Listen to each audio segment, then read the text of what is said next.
জয় মা কামাখ্যা। 2026 সালে অম্বুবাচী কত তারিখে পড়েছে দেখুন পূর্ণাঙ্গ সময়সূচি। অম্বুবাচী শব্দের অর্থ কী, অম্বুবাচী চলাকালীন বিধিনিষেধ কী কী কাজ অম্বুবাচী চলাকালীন করবেন ও করবেন না, বিস্তারিত দেখুন আজকের এই পর্বে।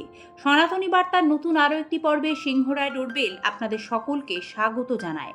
কিসের বার, কিসের তিথি? আষাঢ়ের 7 অম্বুবাচী। আষাঢ়ের 7 তারিখ থেকে শুরু হয় অম্বুবাচী। জ্যোতিষশাস্ত্র মতে সূর্য যে বারে যে সময়ে মিথুন রাশিতে গমন করে ঠিক তার পরবর্তী বারে সেই কালে পালিত হয় অম্বুবাচী। অম্বুবাচী হলো মায়ের ষোড়শ যাত্রার অন্যতম এক যাত্রা। অম্বুবাচী কথাটি এসেছে সংস্কৃত শব্দ অম্ব, যার অর্থ জল, এবং বাচী, যার অর্থ হলো বৃদ্ধি। অর্থাৎ এই সময়কালে জল বৃদ্ধি পায়। গরমের প্রচণ্ড দাবদাহের পর বর্ষার আগমনে যখন ধরিত্রী সিক্ত হয় এবং পুনরায় বীজ ধারণের যোগ্য হয়ে ওঠে, এই সময়কালকেই অম্বুবাচী বলা হয়। এবার আমরা জেনে নেব 2026 সালে অম্বুবাচী সময়সূচি। অম্বুবাচী 2026 সালে শুরু হচ্ছে 22শে জুন সোমবার, বাংলার 7ই আষাঢ় 1433 বঙ্গাব্দ রাত্রি 9:30 অম্বুবাচী শেষ হবে 26শে জুন শুক্রবার, বাংলা 11ই আষাঢ় 1433 বঙ্গাব্দ সকাল 9:33। এবার আমরা দেখে নেব অম্বুবাচী চলাকালীন কি করবেন ও যে কাজগুলি একেবারেই করতে নেই।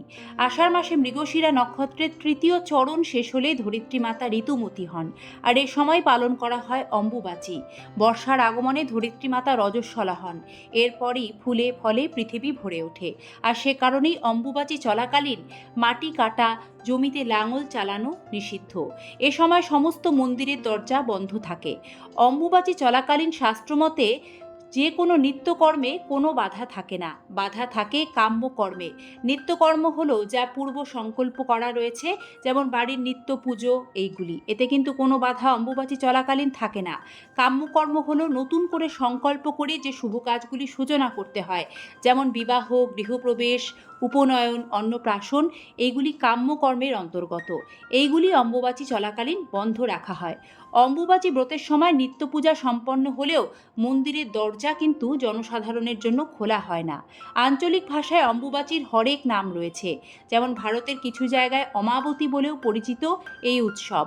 আবার একাধিক স্থানে এই উৎসব রজ উৎসব নামেও পালিত হয়। অম্বুবাচী শুরুর পর 3 দিন ধরে চলে এই উৎসব। প্রতি বছর অম্বুবাচীর সময় কামাখ্যা মন্দিরে খুব ধুমধাম হয়। ধর্মীয় বিশ্বাস অনুসারে এই সময় দেবী কামাখ্যা রজস্বলা বা ঋতুস্রাব অবস্থায় থাকেন। প্রসঙ্গত 51 সতীপীঠের অন্যতম হল আসামের কামরূপ কামাখ্যা, যেখানে মাতা সতীর যোনি রয়েছে বলে ভক্তদের বিশ্বাস। কথিত আছে যখন দেবীর এই দিন থেকে ঋতুস্রাব শুরু হয়, সেই দিন থেকে গর্ভগৃহের দরজা আপনা আপনি বন্ধ হয়ে যায়, কিন্তু নিত্য পুজো চালু থাকে। এ সময় কাউকে ভেতরে গিয়ে দর্শন করতে দেওয়া হয় না। রজস্বলা শেষে দেবীকে স্নান করিয়ে সাজিয়ে তারপর মন্দিরের দরজা খুলে দেওয়ার রীতি রয়েছে। এটাই চিরাচরিত নিয়ম। ভক্তদের বিশ্বাস অম্বুবাচীর চতুর্থ দিনে দেবী কামাখ্যা দর্শন করলে ভক্তরা সকল প্রকার পাপ থেকে মুক্তি লাভ করেন। অম্বুবাচী ব্রত পালনের বিশেষ কিছু নিয়ম। অম্বুবাচী চলাকালীন বিভিন্ন মন্দির ও বাড়ির ঠাকুর ঘরের মাতৃশক্তি, যেমন কালী, দুর্গা, জগদ্ধাত্রী, বিপত্তারিণী, দেবী শীতলা, চণ্ডীর প্রতিমা বা ছবি লাল কাপড় দিয়ে ঢেকে রাখা হয়। অম্বুবাচী শেষ হওয়ার পর দেবীর আসন পাল্টে নিন, তারপর স্নান করিয়ে পুজো শুরু করতে পারেন। অম্বুবাচী চলাকালীন ধূপ প্রদীপ দেখিয়ে বাড়ির নিত্য পুজো করতেই পারেন, এতে কোনো বিধিনিষেধ থাকে না। অম্বুবাচীতে গুরু পুজো করতেও কোনো বাধা নেই, এমনকি গুরু প্রদত্ত মন্ত্র অনায়াসে জপ করতে পারবেন। আপনার বাড়িতে তুলসী গাছ থাকলে অম্বুবাচী চলাকালীন তার গোড়া মাটি দিয়ে উঁচু করে রাখতে ভুলবেন না। কোনো শুভ কাজ এই কয়েকদিন নিষিদ্ধ থাকে, যা আমরা আগেও জানিয়েছি।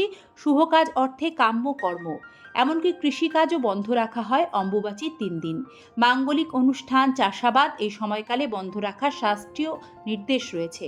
অম্বুবাচী চলাকালীন বৃক্ষরোপণ ও বৃক্ষছেদন কোনোটাই করা যাবে না, অর্থাৎ গাছ লাগাতেও নেই, গাছ কাটতেও নেই। সর্পভয় নিবারণের জন্য অম্বুবাচী চলাকালীন আম ও দুধ সেবন করুন। এই সময় আম ও দুধ খেলে 1 বছর সর্পদংশনের ভয় থাকে না। অম্বুবাচীতে সম্ভব হলে সৌভাগ্য কুণ্ডের ধারে গণেশ বিগ্রহ দর্শন করুন, ভক্তি ভরে পূজা করুন। সৌভাগ্য কুণ্ডের পশ্চিম পাড়ে বিধিপূর্বক স্নান ও তর্পণ করুন। অম্বুবাচীতে খুব প্রয়োজন ছাড়া দূরে যাত্রা করতে নেই।